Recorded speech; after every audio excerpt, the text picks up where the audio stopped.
What's happening, people? It's Harry Scarf here from Spurs Kings TV, co-host at Spurs Kings TV. I want to analyse Dominic Solanke's performance in that disappointing 1-0 defeat against Crystal Palace, where we've now lost 4 games this season. We've only played 9 league games, so that it doesn't look good, and we're nearly 25% of the way into the league season, and we're 10 points off the top and just 9 points away from the relegation zone. So certainly not the start that Spurs would have wanted to the season. Our away record as well is abysmal. Just to add a bit of context before we get on to Solanke. Only 3 wins away from home in the calendar year 2024 in the Premier League. So there isn't good stuff there. And I think questions will circulate around Ange Postecoglou in his future. Just as an outsider, I think his job's safe, but obviously the questions will start to be entertained once again. So, but we went into this game with Solanke on really good form. West Ham, no goals or assists, but his hold-up play, his movement was really good that we spoke about last time. I spoke about like match reactions, etc.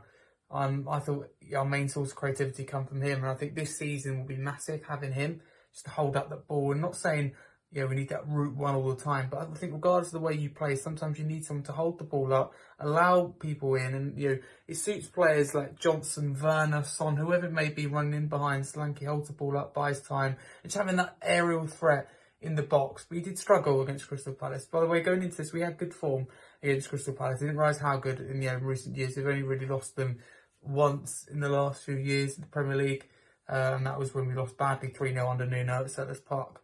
So went into this game full of confidence. Obviously lost the game 1-0. I don't think it was on Dominic Solanke. I think that he was trying really hard. And one of the best of what I call a bad bunch on the day. We didn't turn up.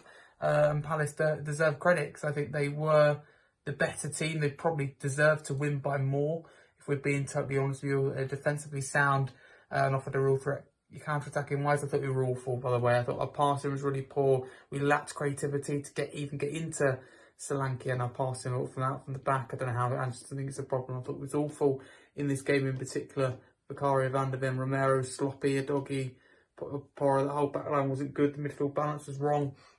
I think Ange got it wrong today against Crystal Palace, and that didn't help Solanke, that midfield. And Maddison shouldn't have started. So Solanke didn't get the supply today. He was trying to create on his own up against a really physical Palace back line. I thought Gay and Lacrosse done really well. Lacrosse with their Anderson replacement, if you like. And I've been talking a lot in the last few days when I've talked about Crystal Palace and said Anderson, they've been a big miss, but look to have filled that hole now. And Dean Henderson had a good game in goal. So, definitely a frustrating game for Solanke. And I'm not necessarily defending his performance, but he wasn't helped by others around him and a manager who got it wrong. It's allowed to happen, but the fact of the matter, we can't ignore it. He got it wrong. Changes weren't effective. I think he made too many at once. I think to start Mikey Moore was the wrong decision. After he played in the week, just playing 90+ minutes. I really like him, to be clear, and I do think he's a generational talent, but I don't think it's fair on him to play the 2 games. I think he shone at times in that first half, but it was Mikey Moore and Solanke, the 2 positive things. Light at the end of the tunnel, if you like. So not the day for Solanke. No goals or assists once again, and a loss for Spurs. But I think that he'll be massive as the season goes on. So he could hold his head high, knowing that he put a good shift in and wasn't helped out by other teammates. But thank you very much for watching. I hope you enjoy these youth scout videos.